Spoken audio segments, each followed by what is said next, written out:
Hello everybody, क्या हाल चाल? Hope you all are doing well and I welcome you all to my YouTube channel. Last class में हम लोगों ने error analysis के बारे में पढ़ा था, बहुत सारे क्वेश्चन भी उसके प्रैक्टिस किए थे। तो आज की क्लास को स्टार्ट करते हैं नेक्स्ट अपने क्वेश्चन से ही, एरर एनालिसिस से रिलेटेड।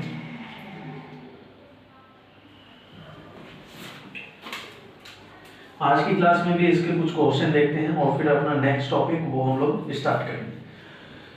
तो एक क्वेश्चन है जिसमें दे रखा है quantity R1 equals to 5.0 plus minus 0.2 ohm and R2 दे रखा है 10.0 plus minus 0.1 ohm. Then find R equivalent in parallel with percentage error।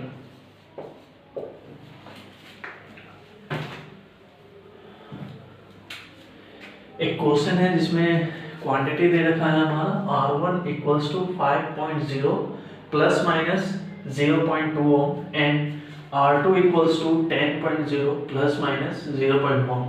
Then find R equivalent किस में निकालना है? पैरेलल सीरीज में विथ परसेंटेज एरर। सॉल्यूशन देखते हैं इसका। पैरेलल में है, दैट मींस एक रेजिस्टेंस यहां लगेगा, दूसरा रेजिस्टेंस R1 R2। जब दो रेजिस्टेंस पैरेलल में होते हैं देन वन R इक्विवेलेंट होता है 1 by R equivalent equals to 1 upon R1 plus 1 upon R2। ये बेसिक हम लोग जब अल्टरनेटिंग करंट पढ़ेंगे तब वहां पे हम लोग ये फॉर्मूला देखेंगे किस तरह पैरेलल कॉम्बिनेशन में R इक्विवेलेंट निकाला जाता है, किस तरह सीरीज इक्विवेलेंट सीरीज में किस तरह R इक्विवेलेंट निकाला जाता है। तो यहां से हमारा R इक्विवेलेंट क्या आएगा? 1 upon R equivalent equals to R1 R2 R2 plus R1। That means R equivalent equals to R1 R2 upon R1 plus R2। R equivalent हमारा क्या पता चल गया? R equivalent equals to R1 R2 upon R1 plus R2। क्या आ गया? R equivalent equals to R1 R2 upon R1 plus R2। यहां से एक चीज देखना, ये एक वेरिएबल है, ये एक वेरिएबल है, ये अलग वेरिएबल है और ये अलग वेरिएबल है। ये अलग वेरिएबल हो गया R इक्विवेलेंट, R1 अलग हो गया इसमें क्योंकि दोनों मल्टीप्लाई में है, R2 अलग हो गया, R1 प्लस R2 ये अलग वेरिएबल। बताया भी था मैंने x equals to AB by C। इसमें किस तरह एरर मेजरमेंट करते हैं वो बताया था। सेम कॉन्सेप्ट का यहां पे यूज करेंगे।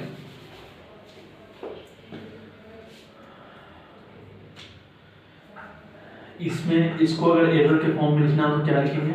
Delta in R equivalent upon R equivalent equals to delta in R1 upon R1 plus delta in R2 error in R2 upon R2 plus error in R1 plus R2 upon R1 plus R2।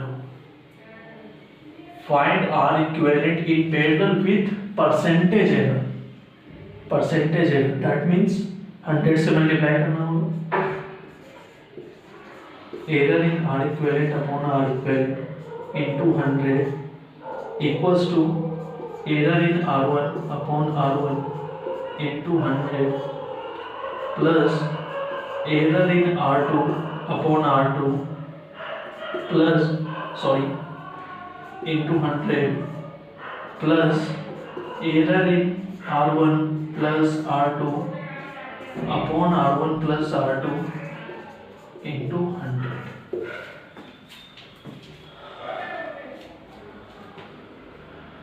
इसको यहीं पे लिख देते हैं।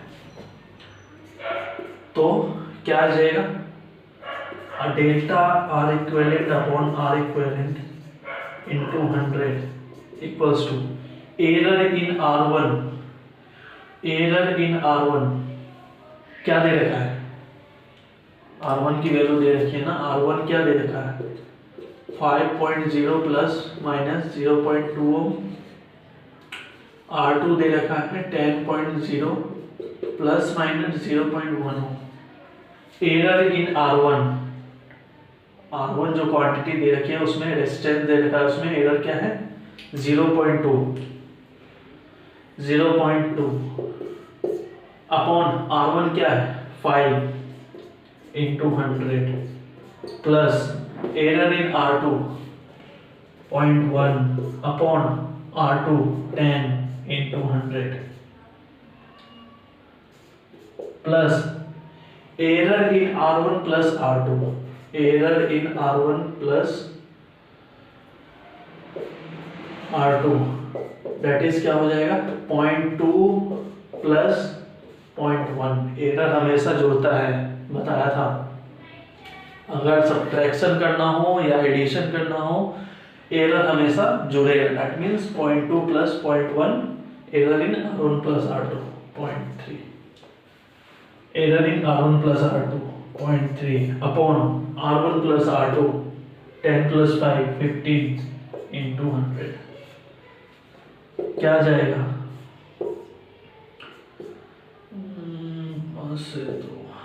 4 plus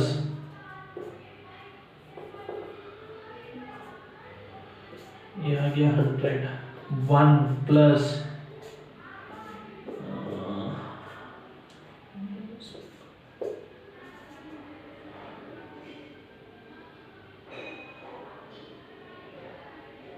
2 that means 4 plus 1 plus 2 7% percentage error in R equivalent। Simple, दो resistance दे रखा था उसमें हम लोग को R equivalent निकालना था with percentage error. So this is the basic क्या हो गया इसका सॉल्यूशन।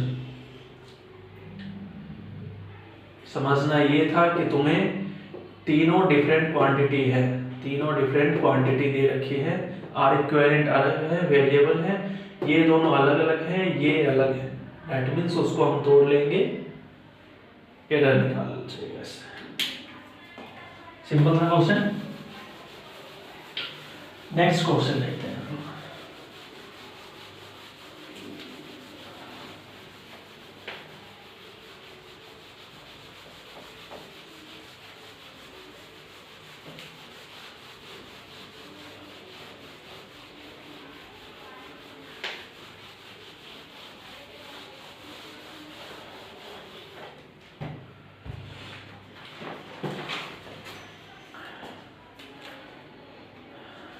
क्वेश्चन थोड़ा लंबा है, मैं इसका मतलब यहाँ पे क्वेश्चन आ जाएगा, देखना तुम लोग।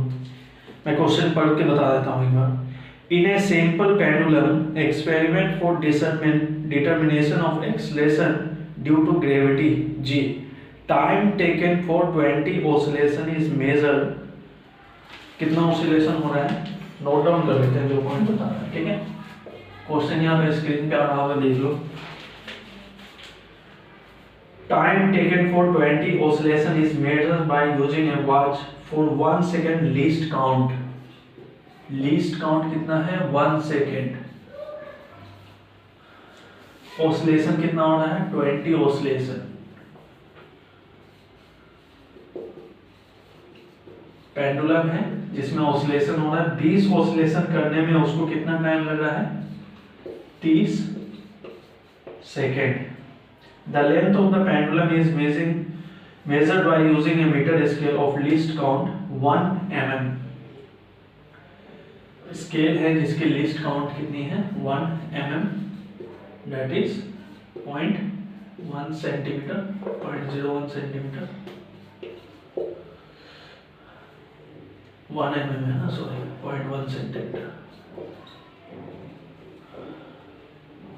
द वैल्यू ऑफ 55 सेंटीमीटर क्या है? The length of the pendulum is measured by, pendulum का जो लेंथ है वो कितना दे रखा है? 55 centimetre. The percentage error in the determination of G is close to, percentage error किसमें निकालना है? G, जिसमें से ऑप्शन दे रखा है ये में 0.7%, 6.8%, 3.5%, D 0.2%। ठीक है। एक क्वेश्चन है जिसमें बता रखा है कि एक पेंडुलम है जो कि पूरा 20 ऑसिलेशन कर रहा है। ये पेंडुलम हो गया, 20 ऑसिलेशन करना है, 20 ऑसिलेशन करने में उसको कितना टाइम लग रहा है? 30 सेकेंड। जहां पे लीस्ट काउंट क्या दे रखा है? 1 सेकेंड का।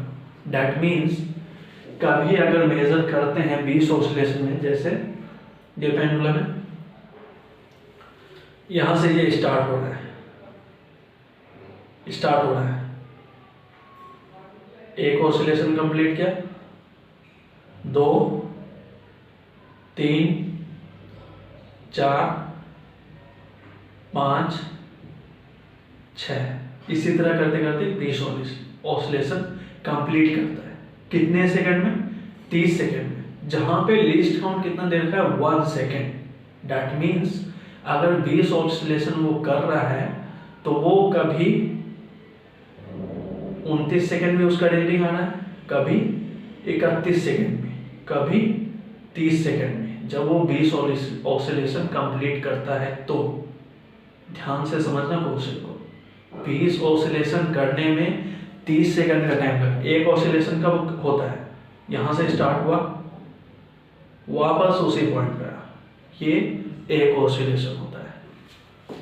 उसी तरह 20 ऑसिलेशन उसने कंप्लीट किया, जहां पे उसे कितना टाइम लग रहा है? 30 सेकंड का। Least count, that means error उसमें 1 सेकंड का एरर आ रहा है। कभी मान लो जैसे उसने 20 ऑसिलेशन कंप्लीट किया तो 30 सेकंड आ रहा है, कभी 31 सेकंड भी आ जाता है, कभी 29 सेकंड भी आ जाता है, क्योंकि लीस्ट काउंट 1 सेकंड का है। ठीक है। जो लेंथ है पेंडुलम की कितनी है? 55 सेंटीमीटर। उसमें थोड़ा बहुत 0.1 सेंटीमीटर का डिफरेंस है। ठीक है। और हम लोग को परसेंटेज निकालनी है, परसेंटेज एरर इन जी किसके क्लोज होता है। बहुत ही इजी क्वेश्चन।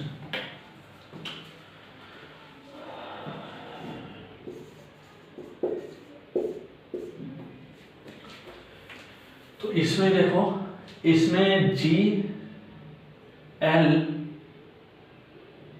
अगर हम लोग जी निकाल लेते हैं, जी फाइंड आउट कर देते हैं, देन उसमें क्या करना है? एरर इन जी निकालना है, उसको 100 से मल्टीप्लाई कर देना है, देन हमारा percentage error in g find out हो जाएगा। तो देखो, इसमें एक फॉर्मूला होता है टाइम पीरियड का, T equals to 2 pi, T equals to 2 pi under root L by ji.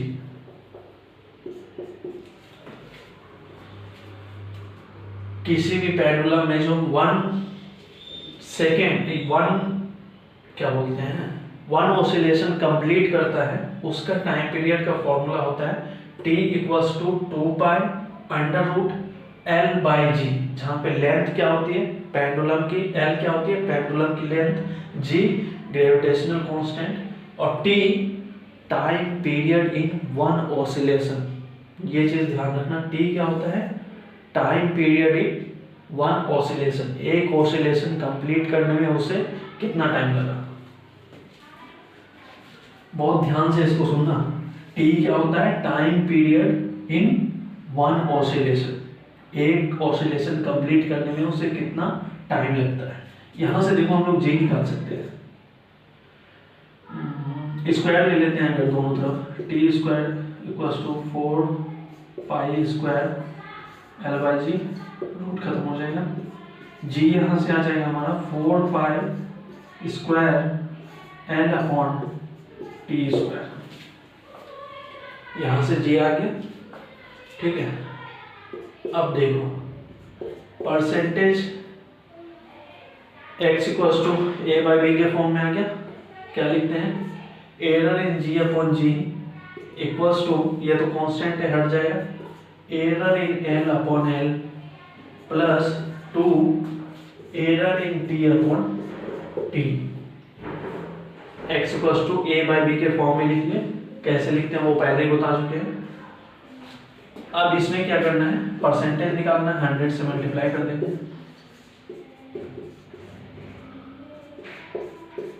Delta M L into 100 plus 2 delta T by T. ठीक है, वैल्यू रख दो। Error in length of pendulum कितना दे रखा है? 0.1।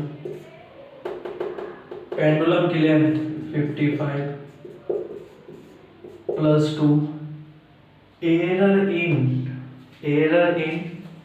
Time period, error in time period. Time period क्या था? एक ऑसिलेशन कंप्लीट करने में उसे कितना टाइम लगता है। देखो यहाँ पे हमें क्वेश्चन में क्या दे रखा है? 20 ऑसिलेशन कंप्लीट करने में 30 सेकंड का टाइम लग रहा है। That means one oscillation complete करने में उसे 30/20 सेकंड का टाइम लगेगा। करेक्ट? दैट मीन्स इसका टाइम पीरियड क्या हो गया? t इक्वल्स टू 30/20 सेकेंड में एक ऑसिलेशन कंप्लीट करेगा। ये 30 सेकेंड दे रखा है, दैट मीन्स ये टाइम पीरियड नहीं है, ये तो पूरे 20 ऑसिलेशन का टाइम दे रखा है ना। कितने 20 ऑसिलेशन में कितना टाइम, ये 20 ऑसिलेशन कितने टाइम में कंप्लीट करेगा। तो वहां से हम लोग को एक ऑसिलेशन का टाइम निकालना होगा, दैट इज टाइम पीरियड, जिसमें से एरर कितना आ रहा है? 1 सेकेंड। कितने टाइम में? 30 सेकेंड में। एक ऑसिलेशन 30-20 ऑसिलेशन करने में एक एरर का, 1 सेकेंड का एरर आ रहा है। दैट मीन्स 1 ऑसिलेशन में उसे कितने सेकंड का एरर आएगा? 1/20, that is delta T equals to 1/20 second. Delta T की वैल्यू रख दो 1/20, टी की वैल्यू रख दो 30/20, दैट इज 0। 10/55 ये आएगा ना, plus 2 into 1/20 into 20/30, 10/55 plus 20 to 20 खत्म, 2 से 1/15। ये क्या आ जाएगा?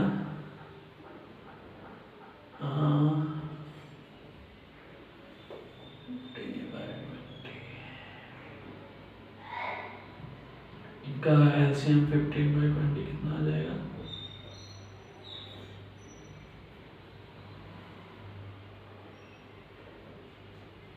सॉरी यहाँ पे, अच्छा यहाँ पे 100 से मल्टीप्लाई नहीं किया हमने। 200 into 100 into 100, so that is, ये आ जाएगा अपना 0.1 0.1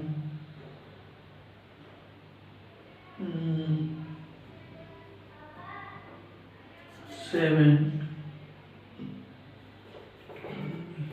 8 7 प्लस ये आ जाएगा अपना 6.6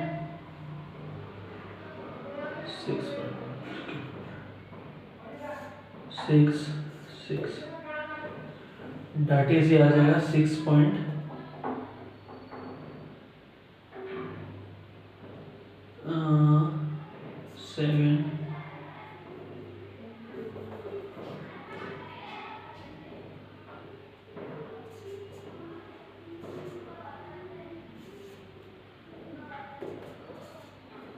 6.847 that is 6.8% means B option is the correct option। समझना यही था टाइम पीरियड किसी भी मतलब पेंडुलम का जो टाइम पीरियड होता है 2π√L/g, ये टाइम पीरियड यहाँ पे एक ऑसिलेशन के लिए होता है, नॉट फॉर जितना ऑसिलेशन दे रखा है उसके लिए, ओनली फॉर वन ऑसिलेशन। तो उसी अकॉर्डिंगली हम लोग को एरर भी एक ऑसिलेशन के लिए निकालना पड़ेगा। 1 सेकेंड जो दे रखा था वो 20 ऑसिलेशन का एरर था। एक ऑसिलेशन का एरर क्या होगा 1/20 और टाइम पीरियड क्या होगा 30/20। करेक्ट।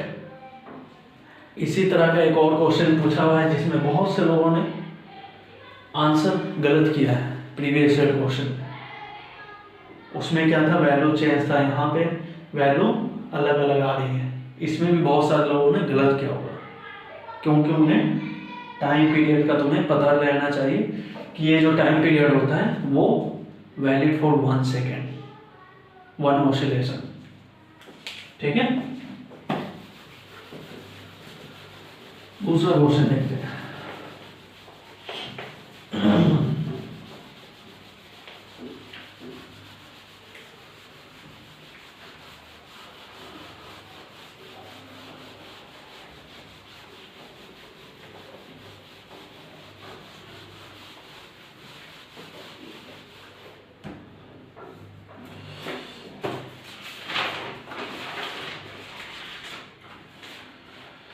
क्वेश्चन देखो स्क्रीन पे आ रहा होगा, मैं बता देता हूँ। A person measure the depth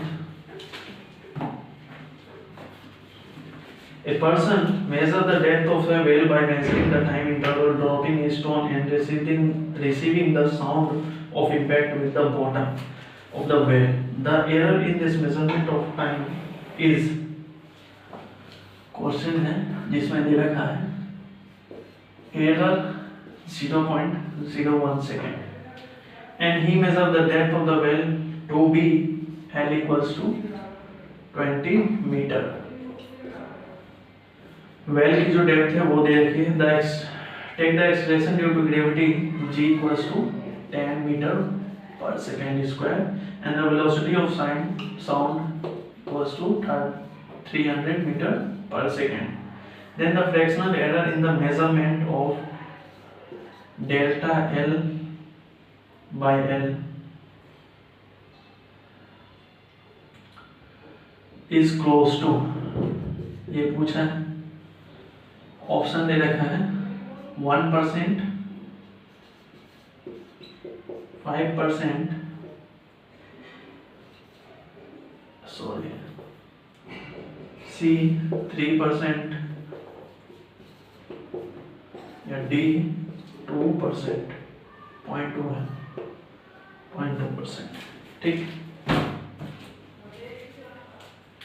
क्या था, एक वेल है,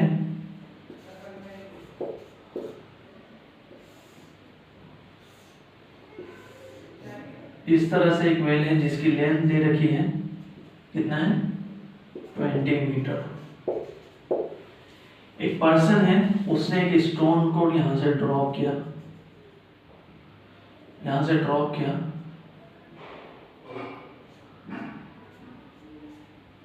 और फिर उसकी जो साउंड रिफ्लेक्ट हो के आती है उसे वो सुनाई दी, जिसका कि एरर दे रखा है 0.01 सेकेंड।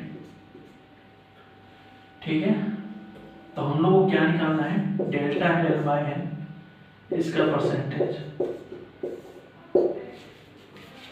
ये फाइंड आउट करना है, ये फाइंड आउट करना है हम लोग को। तो मान लेते हैं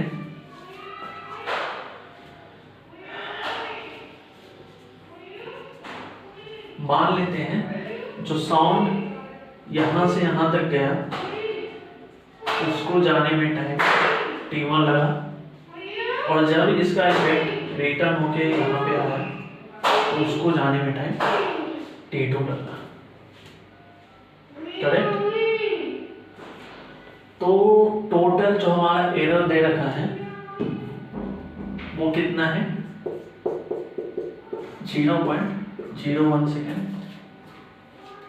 दैट मीन्स इसको ऐसा लिख सकते हैं, error in t1 plus error in t2। Total जो टाइम में एरर हुआ है वो कितना है, 0.01 सेकेंड। t1 ये प्लस ये, यही होगा total time, t1 plus t2। तो एरर भी लिख सकते हैं, error in t equals to error in t1 plus error in t2। ये इक्वेशन नंबर 1 हो गया। ठीक है, यहां से देख लो जो डाउनवर्ड वाला है, पहले इन डाउनवर्ड डायरेक्शन,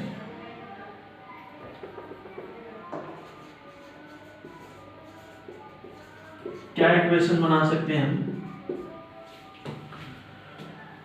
एक्सेलरेशन भी लगेगा इसमें, ये सॉरी ग्रेविटी जी। तो इसका इक्वेशन क्या बना सकते हैं हम लोग, s equals to u T plus half A T square. s कितना है 20, लेंथ 20 दे रखी है ना, इनिशियल वेलोसिटी इसकी 0 होगी स्टोन की, that means 0 into T plus half G acceleration into t1 square, t1 यहाँ पे होगा 20 equals to half G t1 square.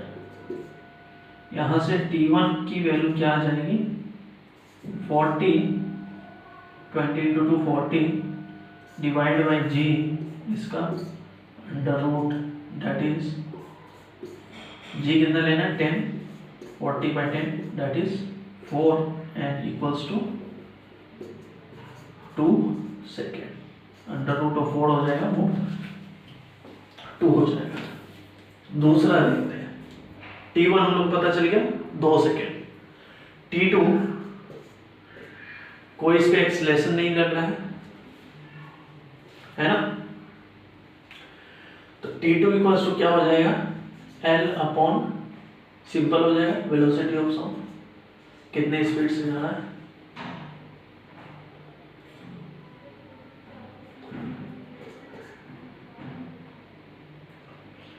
t2 l कितना है 20 अपॉन 300, दैट इज 1/15 सेकेंड।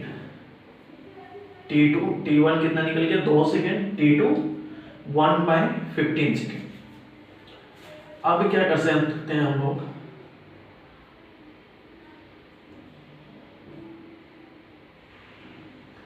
अब अगर देखो यहां से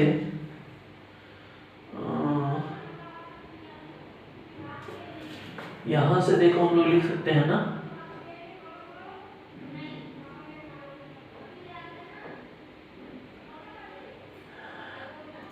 t1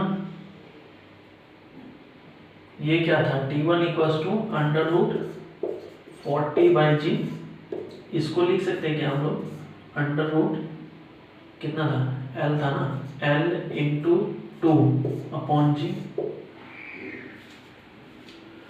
ठीक है, t1 को लिख सकते हैं ना under root l 2l upon g. ठीक है, और t2 को क्या लिख सकते हैं, l upon V S, velocity of sound, यहां से देखना, अगर हम लोग को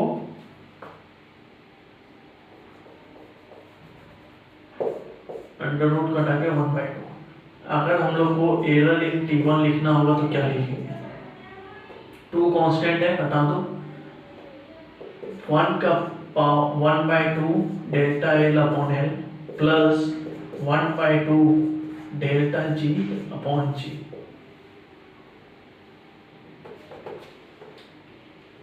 एरर में कन्वर्ट कर लिए।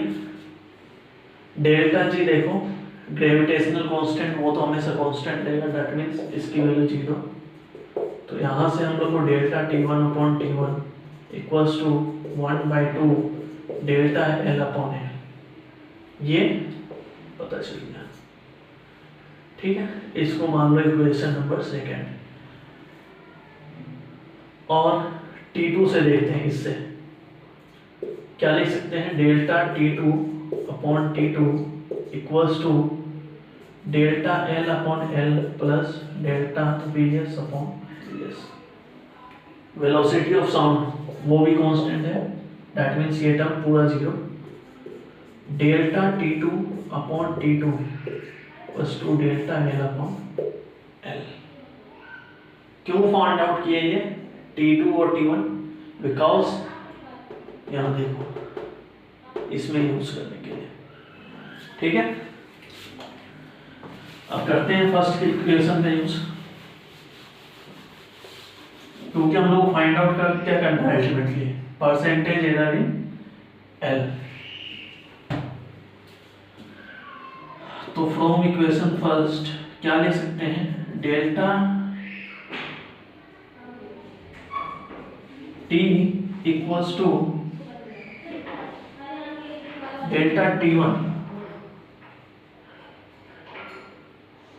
डेल्टा T1 को क्या लिख लेंगे?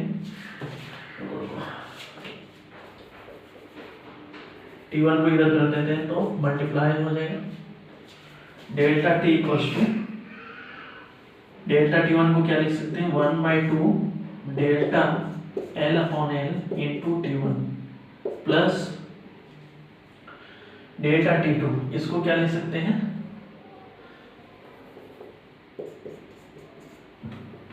Delta L upon L into T2। Delta T 0.01 1/2 delta L common ले लेते हैं इनमें से, डेल्टा L/L कॉमन ले लिए, क्या बचा? 1/2 इंटू T1 2 निकाले थे ना, T1 की वैल्यू 2 सेकेंड, प्लस यहाँ तो ओनली T2 बच जाएगा। क्या निकाले हैं T2? 1/50 0.01 equals to delta L/L, ये टोटल कितना हो जाएगा? 16/15।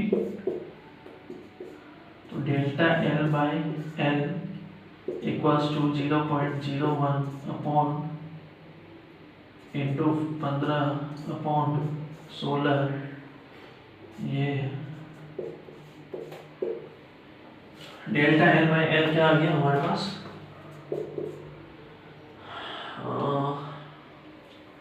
परसेंटेज में निकालना है ना, मल्टीप्लाई कर दो दोनों तरफ 100 से, equals to 15 upon 16 into 100 divide by 100। 100 से 100 खत्म, ये almost and almost 1%, that is option A. आ गया परसेंटेज एरर इन L।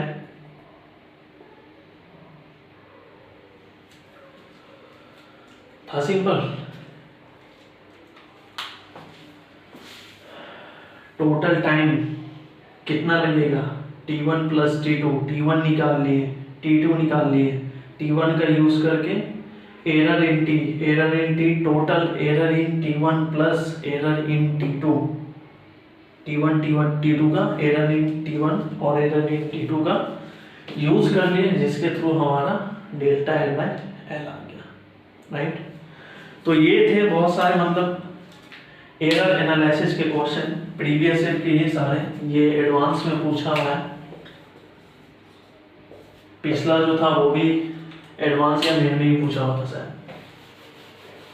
तो इस तरह के क्वेश्चन कैलकुलेशन आना चाहिए बस, किस तरह से कैलकुलेट कर सकते हैं, बहुत ही इजी, बहुत ही मतलब आसानी से तुम उसमें से मार्क्स गेन कर सकते हो, राइट। तो बढ़ते हैं अपने आप नेक्स्ट टॉपिक की तरफ। नेक्स्ट टॉपिक है हमारा वर्नियर कैलिपर।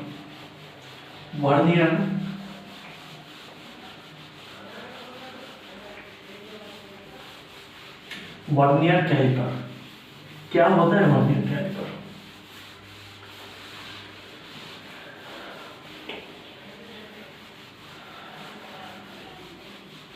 मेजरमेंट में काम आता है, मापने में काम आता है।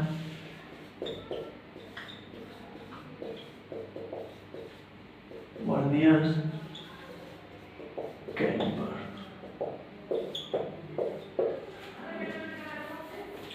बहुत ही इजी टॉपिक है, बस समझ जाओ तो you can get easily marks.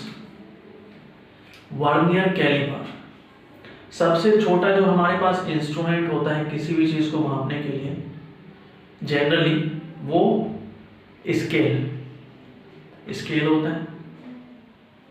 अगर उससे भी छोटा, सेंटीमीटर में उसके डिवीजन होते हैं, ऑलमोस्ट सेंटीमीटर में दे रखे होते हैं, उससे भी अगर छोटा मेजरमेंट हम लोग को करना हो, जनरली लाइक मिलीमीटर इन सब में अगर कैलकुलेट करना हो, तो उस चीज के लिए हम लोग किसका यूज करते हैं? Vernier caliper. जनरली जो हमारे पास मेजरमेंट होता है सबसे छोटी क्वांटिटी को मेजर करने का, वो होता है स्केल।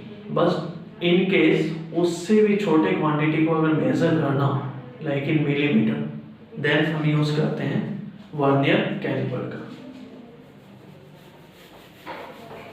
तो वर्नियर कैलिपर किस चीज में इसका यूज आता है? Use in measuring length, use in measuring length, breadth and height.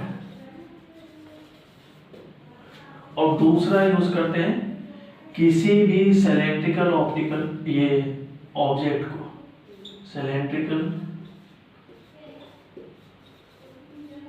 Object या स्फेरिकल,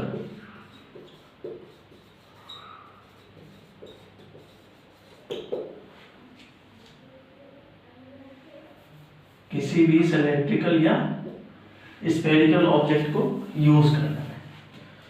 डायग्राम देते हैं इसका, क्योंकि उससे ही बेसिक हम लोग को आइडिया लगा है कि जनरली होता क्या है, किस तरह से इसका यूज करते हैं।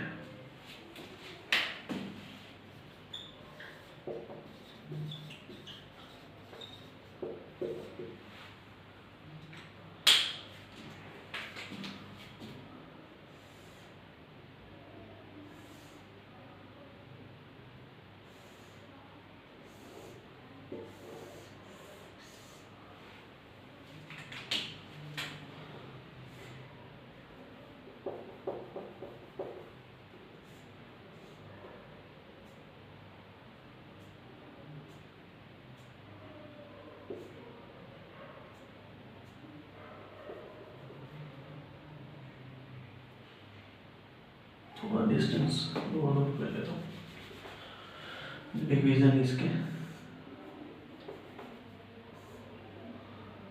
1 2 3 4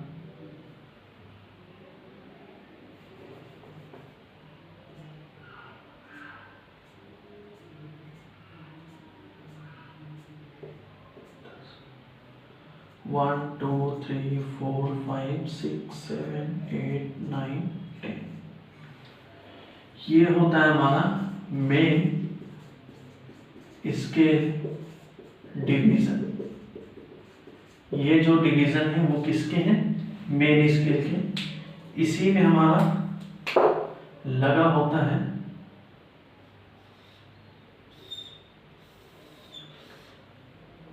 वर्नियर स्केल।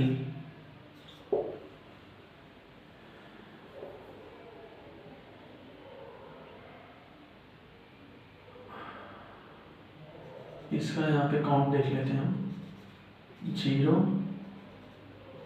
1 2 3 4 5 6 7 8 9 10।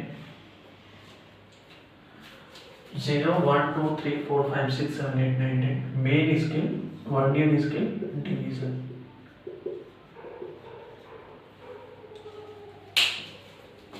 ये इसका एक बेसिक सा डायग्राम है जिसमें ये मेन स्केल जो होता है क्या होता है, ये फिक्स, और ये मूवेबल। इसको फिक्स रखते हैं, ये मूव नहीं हो सकता है किसी भी, ये मूवेबल होता है किसी भी इंस्ट्रूमेंट, कोई भी मतलब ऑब्जेक्ट है उसकी अगर हमें लेंथ मापनी हो, सपोज ये मार्कर है, इस मार्कर की इनकेस हमें अगर लेंथ मापनी है देन क्या करेंगे हम, वर्नियर स्केल को थोड़ा पकड़ेंगे, इसे थोड़ा पीछे करेंगे, यहाँ पे ये मार्कर को फिक्स करेंगे। जितना ये डिवीजन मूव होगा, जितना ये यहाँ पे इसका काउंट 0 आ रहा है, जहां पे इसका काउंट सपोज मूव किया हमने, यहाँ पर आया, यहाँ से इसका काउंट ये हम लोग काउंट करेंगे। दैट मीन्स ये जो लेंथ होगी वो क्या बता देगी हमारी, इस मार्कर की थिकनेस। इस मार्कर की अगर हमें थिकनेस मापनी हो तो जनरली इसे हम यहाँ पे फिट करेंगे, ये मूवेबल होता है, इसे ये पीछे जाएगा, और जितना ये मूव किया, अगर मान लो ये मार्कर हमने फिट कर दिया, यहाँ पे इसका एक डायग्राम बन गया, देन ये जो मूवेबल डिस्टेंस हो गया, यही क्या हो जाएगी, थिकनेस ऑफ मार्कर। जनरली ये mm में दिया हुआ रहता है, mm में दिया हुआ रहता है, ठीक है। ये इसका बेसिक सा डायग्राम, ठीक है। अब इसमें एक टर्म आता है लीस्ट काउंट। देखो लीस्ट काउंट कैसे समझते हैं,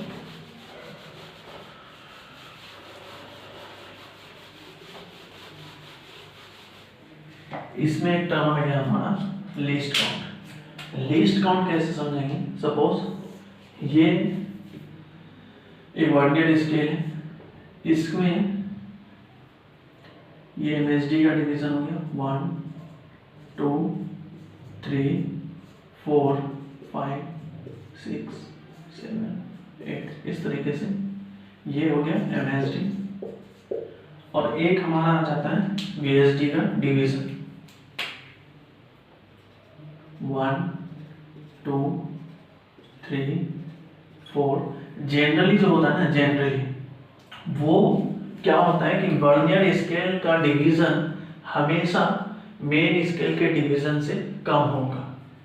वर्नियर स्केल का एक डिवीजन मेन स्केल के एक डिवीजन से कम दिख रहा है, बट कभी कभी क्वेश्चन में तुम्हें वर्नियर स्केल का डिवीजन ज्यादा दे देगा मेन स्केल के डिवीजन से, तो कुछ नहीं करना, बेसिक तुमको बस सॉल्व करना आना चाहिए, ठीक है। वो भी क्वेश्चन देखेंगे एक 5, ये मान लो 6, ठीक है। तो लीस्ट काउंट इसमें से सपोज मान लो पहला ही देख लेते हैं 1 MSD और ये 1 VSD, इन दोनों के जो बीच का डिस्टेंस है इसी को क्या कहते हैं, लीस्ट काउंट। इन दोनों के बीच का डिस्टेंस, मेन स्केल डिवीजन और वर्नियर स्केल डिवीजन, इन दोनों के बीच में जितना डिस्टेंस है उसी को हम लोग क्या कह देंगे, लीस्ट काउंट। तो लीस्ट काउंट को हम लोग लिख सकते हैं ये बीच का डिस्टेंस। इस डिस्टेंस को देखो कैसे लिख सकते हैं,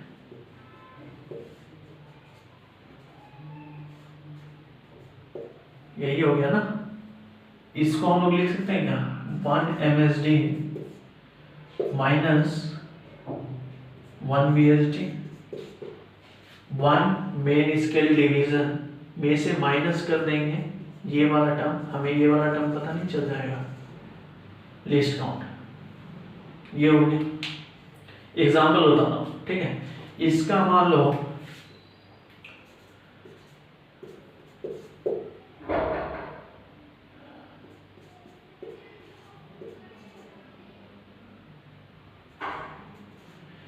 इसका मान लो 9 MSD ये मैच कर रहा है वर्नियर स्केल के 10 MSD से। इसका 9 डिवीजन कोइंसाइड कर रहा है वर्नियर स्केल के 10 डिवीजन से। तो देखो 9 MSD इक्वल्स टू 10 VSD। इसमें देखो 1 VSD इक्वल्स टू होगा 9/10 MSD। तो यहाँ 1 VSD की जगह ये चीज यूज कर लो, 1 MSD माइनस 9/10 MSD। ये कितना आ जाएगा, 1/10 MSD दैट इज 0.1 mm। इतना आ गया mm, 0.1 mm। मतलब इसकी लीस्ट काउंट की वैल्यू कितनी आ गई, 0.1 mm। ये जो दिया हुआ रहेगा डिवीजन, ये जनरली मिलीमीटर में दिया हुआ रहता है, ठीक है। तो इससे हम लोग लीस्ट काउंट का पता चल गया। एग्जांपल लेके मैंने बताया, हो सकता है वैल्यू कुछ और दे रखा हूँ, mm में ना दे रखा हूँ, मतलब डिवीजन कितने, ये देखो सिंपल कि कितने डिवीजन से कोइंसाइड कर रहा है वर्नियर स्केल, वर्नियर ये मेन स्केल डिवीजन का कौन सा डिवीजन वर्नियर स्केल के डिवीजन से कोइंसाइड कर रहा है। तो उसको हम लोग लिख सकते हैं यहाँ पे 9वां डिवीजन इसके 10 डिवीजन से कोइंसाइड कर रहा है, means 9 MSD equals to 10 MSD VSD। इस तरह से लिख के हम लोग लीस्ट काउंट इसमें कैलकुलेट कर लेते हैं। एक छोटा सा एग्जांपल है, उसके थ्रू देखो और भी मतलब क्लियर हो जाएगा तुम लोगों को।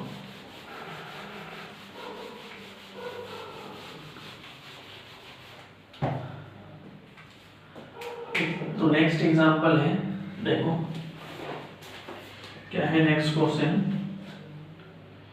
कि एक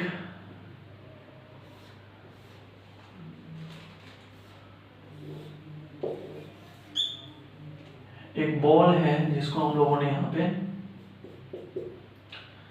फिक्स किया है और इसमें हम लोग को कैलकुलेट करना है कि बॉल की, calculate the diameter of, calculate the diameter of sphere, जहां पे दे रखा है 10 VSD approximately equals to he 9 VSD। Same previous example की तरह।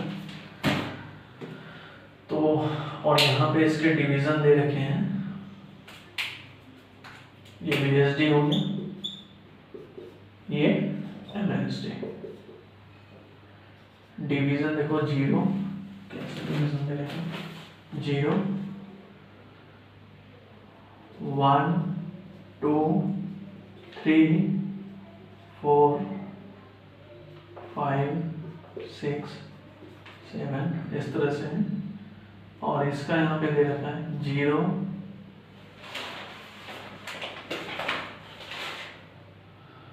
0 1 2 3 4 इस तरह से। तो इसमें से हम लोग कैलकुलेट क्या करना है, डायमीटर ऑफ स्फीयर डी। तो फाइंड आउट करते हैं डी। फाइंड आउट करने के लिए देखो यहां तक की डिस्टेंस हम लोग को पता है। अगर हमें ये डिस्टेंस पता चल जाए, ये तो क्या होगा 3 MSD, मिलीमीटर में ही दे रखा होगा आई थिंक, mm 3 mm तो ये हो गया। अगर ये फाइंड आउट पता चल जाए तो हम लोग का आंसर हो गया 3 mm plus x d diameter of sphere. क्या लिख सकते हैं हम लोग 3 MSD, इसको मान लेते हैं x plus x, 3 mm plus x mm, ऐसा लिख सकते हैं। x मिलीमीटर में दे रखा हूँ, 3 mm प्लस x mm। अब ये देखो x कैसे आएगा, एक चीज हमें दिख रहा है, इसका जो तीसरा डिवीजन है वर्नियर स्केल का, वो इसके 6th डिवीजन से कोइंसाइड कर रहा है। इसका तीसरा डिवीजन इसके 6th डिवीजन से कोइंसाइड कर रहा है। दैट मीन्स ये हम लोग को डिस्टेंस पता है और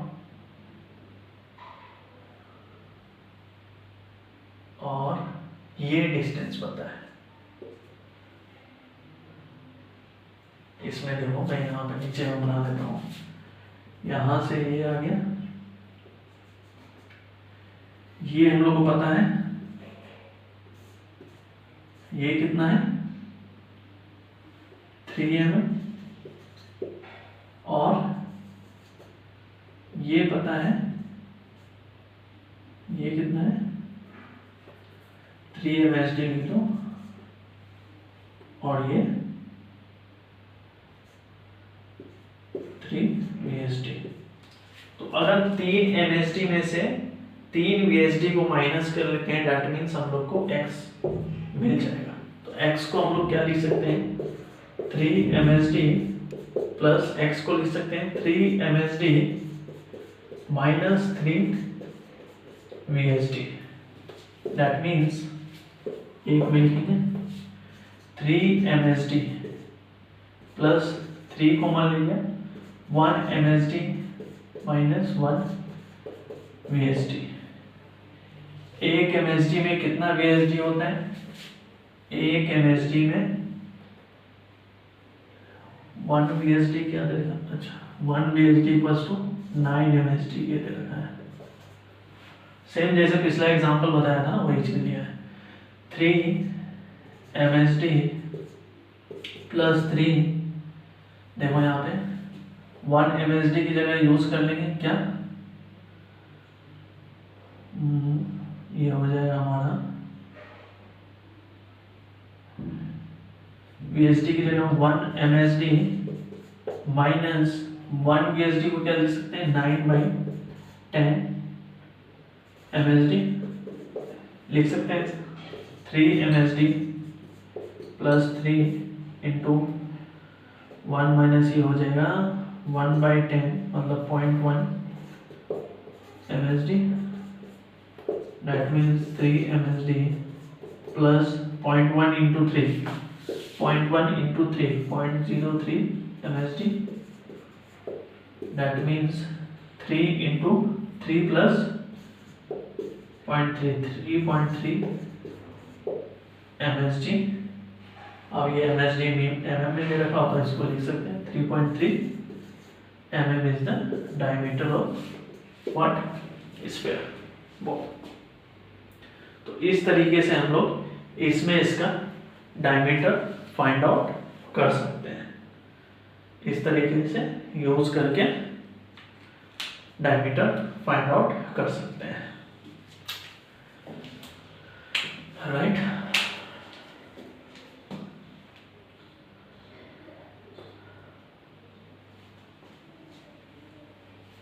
कैलकुलेशन सही है।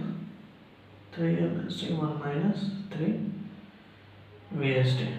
ठीक है, अब इसमें एक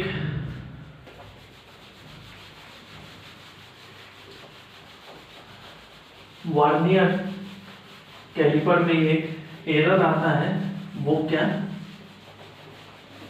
देखते हैं उसको।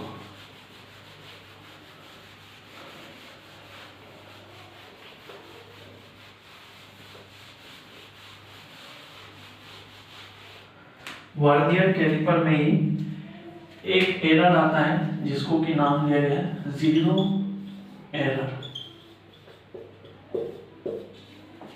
जीरो एरर क्या होता है, किसी भी वर्नियर कैलिपर में बिना किसी ऑब्जेक्ट का यूज किए अगर उसमें भी जरा भी कोई एरर दिखती है, जरा भी एरर दिखती है, उसी को क्या कहा जाता है, जीरो एरर।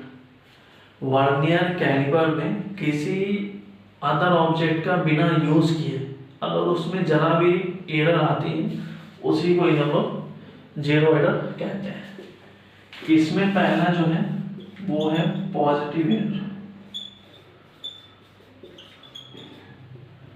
पॉजिटिव एरर क्या होता है? पॉजिटिव एरर किसी भी वर्नियर कैलिपर में, किसी भी, मान लो ये वर्नियर कैलिपर है,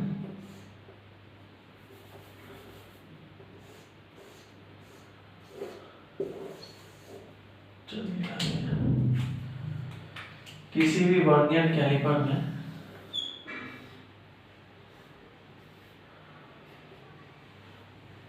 मान लो ये वर्नियर कैलिपर है,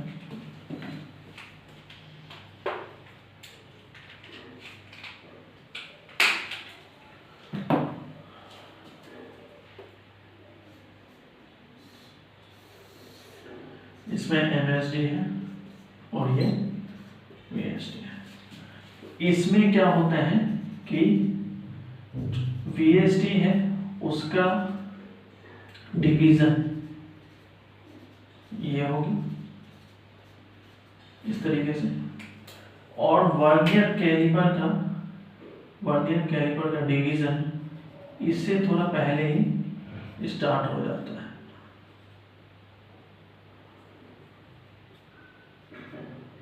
ये sorry MSD main scale division का इस तरह से पहले ही स्टार्ट हो जाता है। तो इन दोनों के बीच में जो डिस्टेंस है दरार थोड़ी सी, उसी को क्या कहते हैं हम लोग, पॉजिटिव एरर। पॉजिटिव एरर, ये पॉजिटिव एरर फाइंड आउट कैसे होती है, इस देखो इसमें इस एरर को हम लोग लिख सकते हैं, क्या लिख सकते हैं हम लोग, इसका मान लो कोई सा डिवीजन, इसका मान लो ये तीसरा डिवीजन, मान लो ये तीसरा डिवीजन इसके तीसरे डिवीजन से कोइंसाइड करता है, इसी का हम लोग यूज कर लेते हैं। क्या कि 3 MSD इसका तीसरा डिवीजन इसके तीसरे डिवीजन से कोइंसाइड कर रहा है, दैट मीन्स इसमें से अगर ये माइनस कर दिए तो हम लोग को ये जो एरर है वो पता चल जाएगी। तो इसको इस तरह से ले देंगे 3 MSD minus 3 VSD, 3 MSD minus 3 VSD, 3 MSD minus 3 VSD। ये क्या हो गया, पॉजिटिव एरर। इसी में दूसरा टर्म क्या आता है हमारा, negative error. Negative error, suppose मान लो वही क्वेश्चन हमने लिया था, पिछला जो हम लोगों ने क्वेश्चन लिया था उसमें मान लो कितनी वैल्यू आई थी। दूसरा एग्जाम्पल लेते हैं इसका, पॉजिटिव एरर क्वेश्चन देखते हैं दूसरा फटाफट।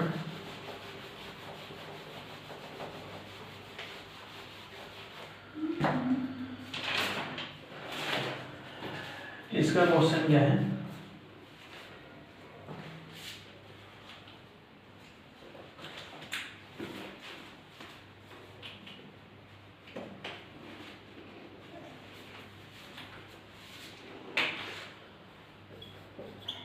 सेम वही पिछला एग्जाम्पल,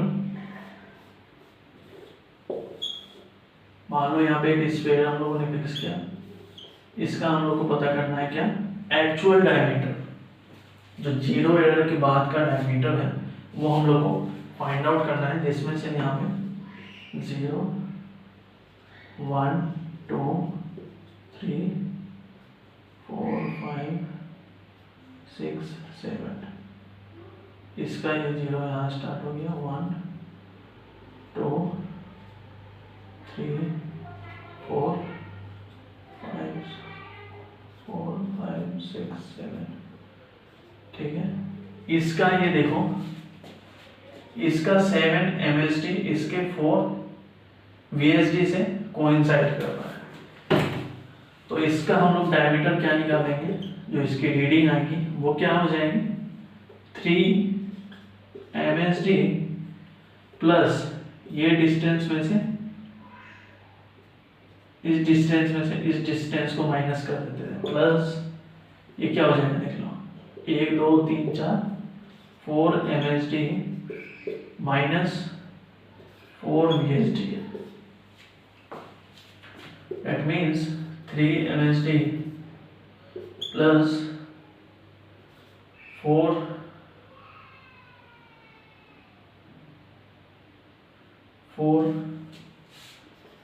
MSD इंटू 4 कॉमन ले लेंगे तो ये हो जाएगा 1 VSD माइनस, सॉरी 4 कॉमन ले लिए तो 1 MSD माइनस 1 VSD। उसी कॉन्सेप्ट का यूज कर लेते हैं, 10 VSD इक्वल्स टू 9 MSD, यहाँ से जब वो यूज करेंगे तो 3 MSD प्लस 4 क्या आ जाएगा, 0.1 आ रहा था, 0.1 MSD, दैट इज ये कितना हो जाएगा 3.4 MSD, इतना आ गया, ये इसका रीडिंग है। बट इसमें सपोज मान लेते हैं कुछ एरर है, इसमें कुछ एरर है जो कि कितना था 1, अब इसमें से जो एक्चुअल हमारा रीडिंग आएगा वो 0 एरर के अकॉर्डिंग हम लोगों ने कितना निकाला था 0.3 पिछले एग्जांपल में निकाला था, उसी का यूज कर लेते हैं। 0 एरर कितना आया था 0.3 mm, तो इसकी जो एक्चुअल रीडिंग आएगी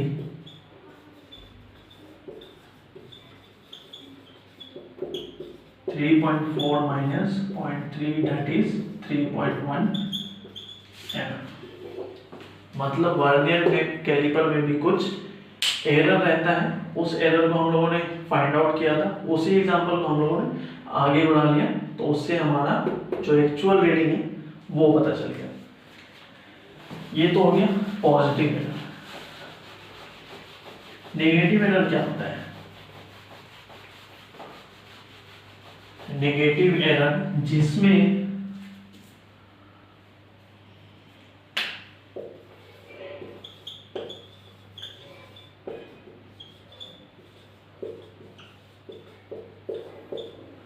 नेगेटिव एरर क्या हो गया, जिसमें मेन स्केल का जो डिवीजन है वो यहां से स्टार्ट हो रहा है, सपोज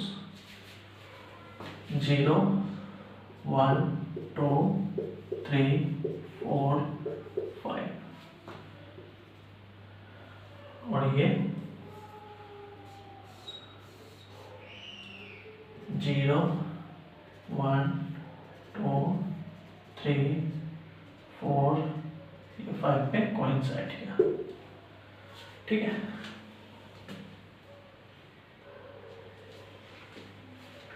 फाइव पे सॉरी इसका यहां से मान लेते हैं पहले और इसका यहां पे, तो इसमें देखो हम लोग क्या करेंगे कि इन दोनों के जो बीच का ये गैप है यही क्या आ जाएगा, नेगेटिव एरर। मतलब जितना भी हम लोग रीडिंग फाइंड आउट करेंगे उसमें से हमेशा ये जोड़ना होगा। पॉजिटिव एरर में क्या किए थे, जितना भी रीडिंग फाइंड आउट किए थे उसमें से जीरो एरर को, पॉजिटिव एरर को माइनस किए थे। इसमें क्या करेंगे, जितना भी एरर मतलब रीडिंग हमारा फाइंड आउट होगा उसमें से जो नेगेटिव एरर का रीडिंग है उसको प्लस करना होगा। दैट मीन्स इसको देखो कैसे लिख सकते हैं,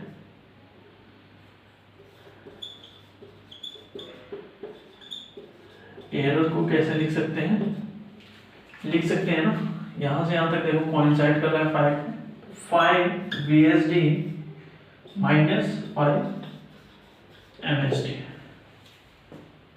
यहाँ का जो डिस्टेंस हम लोग को पता है ये क्या है 5 MSD। यहाँ से यहाँ तक का डिस्टेंस पता है, इसमें से इसको माइनस कर दिया, दैट मीन्स ये एरर हम लोग को फाइंड आउट हो गया। इसी को क्या कहते हैं, नेगेटिव एरर।